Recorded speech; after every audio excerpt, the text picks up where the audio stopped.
I spent money trying to look like I had money. For sure.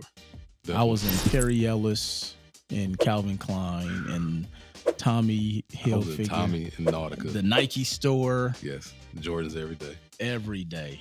So I was spending money to look like I had money. Jabos.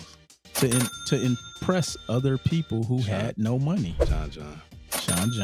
The Sean John outlet or the real Sean John? No, I had the real Sean John. I was popping. I got a picture of a whole North Carolina outfit. Authentic shorts. That was fly. I used to go to Shoe Barn. You had to match up 2 pairs.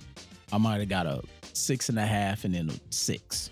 Okay. The left was a 6.5. But no, real talk. Like, I couldn't save more than $1,000. Right. And I was always broke, man. Mm-hmm. One day I was like, damn. As I started making more money, I started spending less. Was that because of you became an investor or you became a buyer? Because a lot of times when people make more money, they spend more. Just like, a lot of people in Hollywood, a lot of athletes. Well, you invest more. Those people aren't investing more. You have a different mindset when you come to saving and investing, though.